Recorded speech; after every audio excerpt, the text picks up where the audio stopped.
નમસ્કાર વિદ્યાર્થી મિત્રો, ઓનલાઈન શિક્ષણની અંદર આપનું સ્વાગત છે. હવે આજે નામાના મૂળ તત્વો વિષયની અંદર જ્યારે 5મો લેક્ચર લેવા આપણે જઈ રહ્યા છીએ ત્યારે કાલે આપણે આના પહેલાંના લેક્ચરમાં જોયું હતું કે હિસાબી પદ્ધતિ એ ધંધાની ભાષા તરીકે. હવે ધંધાની ભાષા એટલા માટે આપણે કીધી હતી કે જે ધંધો છે એ ધંધાની રજૂઆત એ હિસાબો દ્વારા થાય છે. એ રીતે કોઈ પણ માહિતી આપણે દેવી હોય તો એ માહિતીની રજૂઆત આપણે કોઈ પણ ભાષાના માધ્યમથી આપતા હોય છે. તો એ જ રીતે હિસાબોની માહિતી પણ એ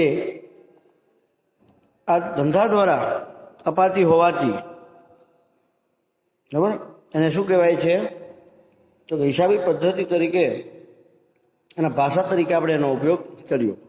હવે આગળ આપણે કીધું હતું કે ભાઈ હિસાબી પદ્ધતિ વિજ્ઞાન કે કલા, એક પ્રશ્ન કર્યો છે એને કે હિસાબી પદ્ધતિ વિજ્ઞાન છે કે કલા છે. તો આપણે બંને રીતે સમજી લઈએ કે વિજ્ઞાન શા માટે અને કલા શા માટે.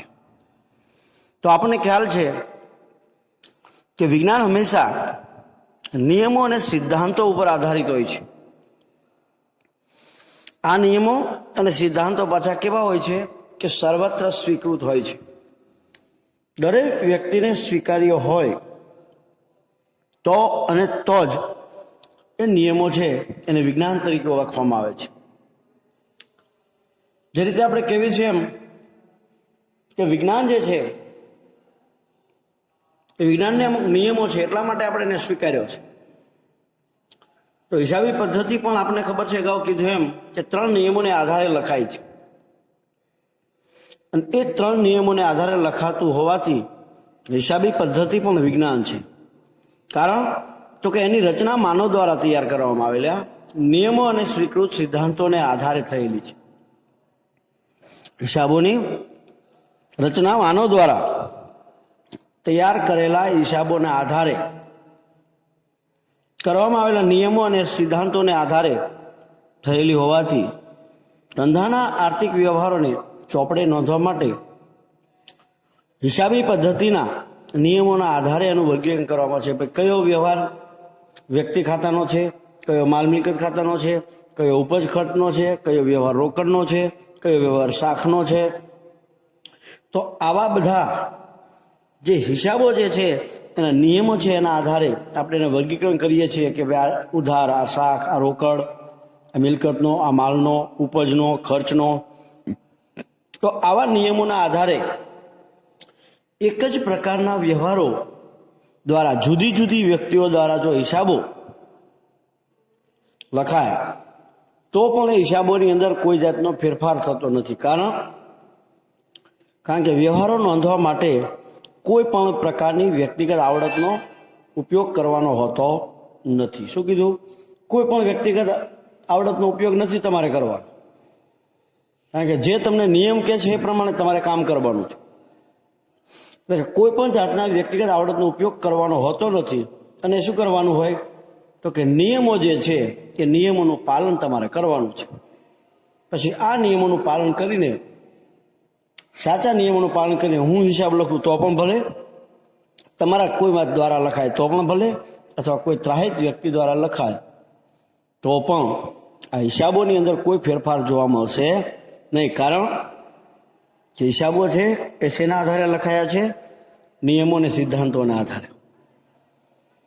તો આ રીતે હિસાબો અને નિયમો, સિદ્ધાંતો અને નિયમોના આધારે લખાયા હોવાથી તૈયાર કરવાની પ્રક્રિયા અને એના પરિણામો દરેક વખતે કેવા આવે છે? સરખા જ આવે છે.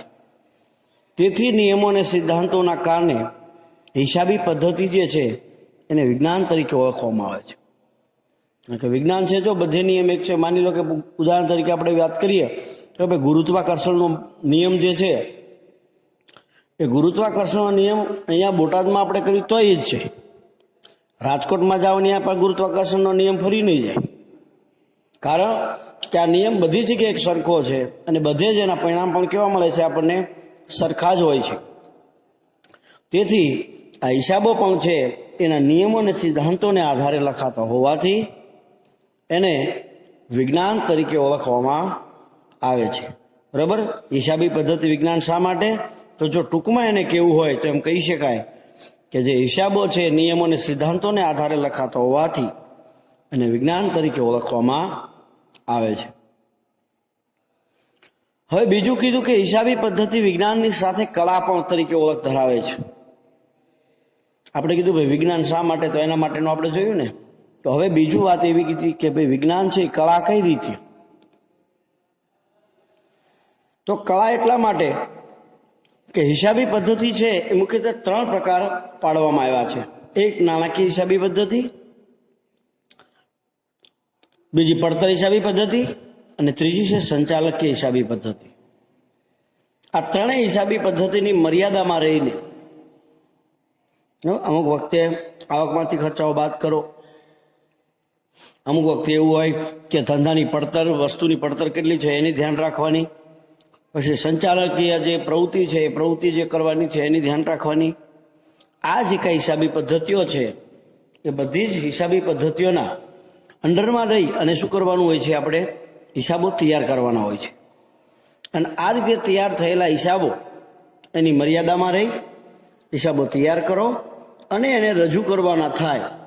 કારણ કે આ પણ એક શું માગી રહે છે? તમારી એક કૌશલ્યની જરૂર પડે છે કે આ બધું તમને ખ્યાલ હોવો જોઈએ, આ દરેક બાબતોનો તમને અંદાજ હોવો જોઈએ અને એ અંદાજોના આધારે તમે હિસાબો છે લખો છો કે એમાંની કોઈ પણ મર્યાદાનો ભંગ ન થવો જોઈએ. એ રીતે હિસાબો તૈયાર કરવા માટે અને રજૂ કરવા માટે એક કૌશલ્યની જરૂર પડે છે. અને કોઈ પણ બાબતની અંદર તમારી પાસે રહેલું કોઈ કૌશલ્ય કે જે આવડત જે છે એ આવડતનો જેમાં ઉપયોગ થતો હોય તો એ આવડતને આપણે કળા તરીકે ઓળખીએ છીએ. એક્ઝામ્પલ તરીકે જો લેવી તો કે ભાઈ સચિન તેંડુલકર કે એક સારો એવો ક્રિકેટર છે જેને આપણે માસ્ટર બ્લાસ્ટર એવી ઉપમા આપી છે. અને એટલા માટે એવી ઉપમા આપણે આપી છે કે સચિન જે છે એ ક્રિકેટનો ભગવાન ગણાય છે. કારણ કે ક્રિકેટની અંદર દરેક આવડત, જે આવડત ખરેખર હોવી જોઈએ ક્રિકેટરની અંદર, એ ક્રિકેટરની આવડત જે છે બધી એનામાં હતી. એટલા માટે એની એક કળા તરીકે આપણે એને ઓળખીએ કે ક્રિકેટર તરીકેની એનામાં કળા છે. એ જ રીતે એક્ટર તરીકે વાત કરીએ તો અમિતાભ બચ્ચન કે જેની પાસે એક્ટિંગ કઈ રીતે કરવી એની પાસે શું છે? એક સારી એવી કળા છે. તો આવા અલગ અલગ પ્રકારની એનામાં કળા હોય છે. એમ હિસાબો જે છે એ આપણે કીધું એમ કે મર્યાદામાં રહેવાનું, તાણી એકાઉન્ટની, આ સિવાય જે કંઈ નિયમો છે એ નિયમોનું પાલન કરવાનું અને એ નિયમોનું પાલન કરતા અને સિદ્ધાંતોનું અને નિયમોનું પાલન કરીને આ હિસાબો તૈયાર કરવાના હોવાથી એ તૈયાર કરવાના અને તૈયાર કર્યા પછી એને પાછા રજૂ કરવાના છે. તો આ બધું રજૂ કરવાનું હોવાથી અને રજૂ તમે કરો ને ત્યારે ખાસ ધ્યાન રાખવાની છે કે હિસાબો જે છે જે તમે લખ્યા છે એનું સ્વરૂપ બદલાવવું ન જોઈએ. બરાબર? એનું સ્વરૂપ અને અર્થ બદલાવવો ન જોઈએ. એ સ્વરૂપ કે અર્થ બદલાયા વગર એને રજૂ કરવામાં આવે તો એને કળા તરીકે ઓળખવામાં આવે છે. એટલા માટે હિસાબી પદ્ધતિ છે એને 3 રીતે આપણે ઓળખીએ કે હિસાબી પદ્ધતિ ભાષા તરીકે, હિસાબી પદ્ધતિ એ વિજ્ઞાન તરીકે અને હિસાબી પદ્ધતિ કળા તરીકે. હવે 3 બાબતો આપણે જોઈ કે જેની અંદર ભાષા શા માટે એને કીધી, વિજ્ઞાન શા માટે કીધું અને કળા શા માટે કીધી. હવે તો કે આ હિસાબી માહિતી જે છે તમે તૈયાર કરો છો એ માહિતી છે એ માહિતીની અંદર પણ અમુક ટકા છે એના એમાં ગુણ હોવા જોઈએ, એટલે કે એના ગુણાત્મક લક્ષણો. તો એના લક્ષણો તો આપણે અગાઉ જોયા જ. તો આ છે એના ગુણાત્મક લક્ષણો છે કે એવા લક્ષણો કે જે લક્ષણો હિસાબી માહિતીની અંદર હોવા જરૂરી છે. તો કે હિસાબી પદ્ધતિમાં જે હિસાબો તૈયાર કરવામાં આવે તેનો ઉપયોગ હિસાબો તૈયાર કરનાર અથવા તો ધંધાનો માલિક જે છે એના પૂરતા સીમિત નથી. કે ચાલો હિસાબો કર્યા, હિસાબનો તૈયાર કર્યા એ વ્યક્તિને જરૂર છે અને એના માલિકને જરૂર, બીજા કોઈને જરૂર નથી એવું નથી. હિસાબી પદ્ધતિ જે છે કે હિસાબો જે તૈયાર થાય છે એ 2 પૂરતા સીમિત નથી. હિસાબો રજૂ કરવામાં આવેલ માહિતીનો ઉપયોગ વિવિધ પક્ષકારો દ્વારા કરવામાં આવતા હોય છે. શું કરવામાં આવે છે? એનો ઉપયોગ ઘણા બધા પક્ષકારો પણ કરતા હોય છે. અને આ પક્ષકારોમાં જો વાત કરીએ તો પહેલો છે ધંધાનો લેલદાર. તો લેણદાર કોને કહેવાય? તો કે જે વ્યક્તિ દ્વારા ધંધાને ઉધાર માલનું વેચાણ કર્યું છે, જે વેપારીએ ધંધાને, તો એ ધંધા માટે વ્યક્તિ કોણ બન્યો? એ લેણદાર છે.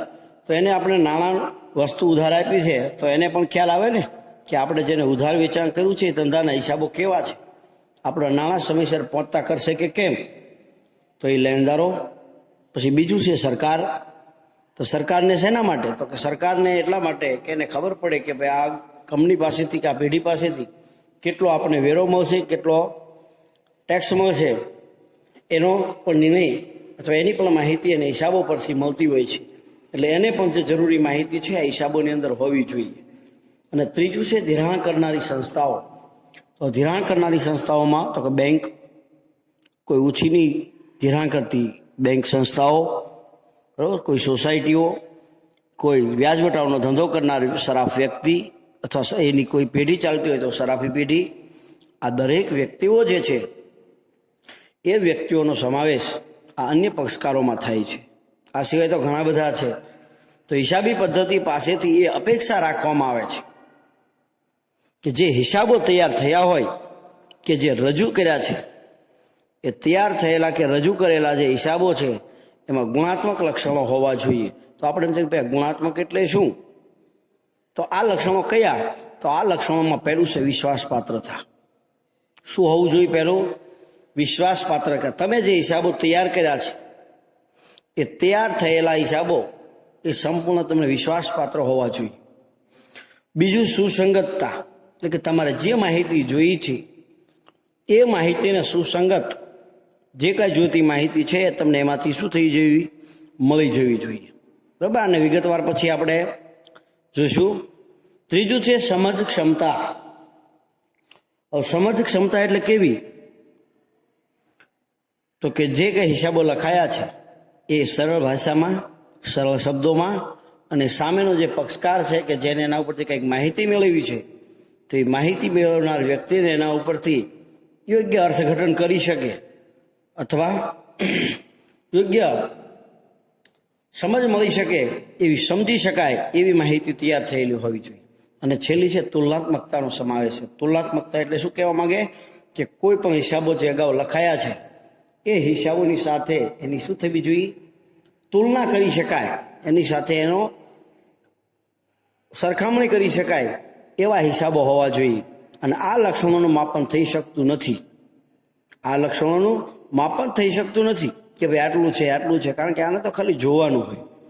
અને આ ગુણધર્મના કારણે હિસાબી માહિતીનો ઉપયોગ કરનારાઓનો વિશ્વાસ સંપાદન થાય છે. જો આવું બધું હોય, હિસાબો તદ્દન સાચા લાગે સામેના વ્યક્તિને, તો તરત જ એને આપણી પેઢી ઉપર શું થશે? વિશ્વાસ બેસી જશે. અને આમ આનો ઉપયોગ વિશ્વાસ પેદા કરવા માટે થાય છે. એવો કોઈ પણ પ્રકારના ભય વિના, કારણ કે આ માહિતીનો ઉપયોગ ઘણા બધા વ્યક્તિઓ છે પોતાના કોઈ નિર્ણય લેવા માટે કરતા હોય છે અને આપતા હોય છે કે ભાઈ જો આ ધંધો છે, આવું એ બેનિફિટ કે નફો કરે છે, એની અંદર આપણે નાણાંનું રોકાણ કરવાનું છે. તો આવી બધી બાબતો જે છે એ બાબતોનો ઉપયોગ તમે ભય વિના કરી શકશો, કારણ કે તમને માહિતી કેવી લાગશે? સાચી લાગશે. એટલા માટે તો આવા માહિતી સાચી લાગે તો પોતાને જે કંઈ સંબંધિત નિર્ણયો છે એ નિર્ણયો પોતે કઈ રીતે લેવા એ વિના સંકોચે લઈ શકે છે. એટલા માટે આ જે હિસાબી માહિતી છે એની અંદર જે આપણે 4 કીધા ગુણાત્મક લક્ષણો, એ લક્ષણો હોવા જોઈએ. હવે આ લક્ષણોને આપણે ટૂંકમાં જોયું. હવે વિગતવાર જે છે લક્ષણો છે એ આપણે આવતી કાલે જોઈશું 4 બરાબર. આ લક્ષણો પૂરા થાય પછી આપણે જે અંદર પૂછાતા પારિભાષિક શબ્દો જે છે એ પારિભાષિક શબ્દોની શરૂઆત હવે પછી આપણે કરવાની છે. બરાબર. તો અહીંયા આપણે ટૂંકમાં એને સમજી લીધું. હવે આવતીકાલે પહેલું ગુણાત્મક લક્ષણ એટલે કે વિશ્વાસ પાત્રતા જે છે ત્યાંથી આપણે શું કરશું? લેક્ચરની શરૂઆત કરીશું. બરાબર. ચાલો, થેન્ક યુ.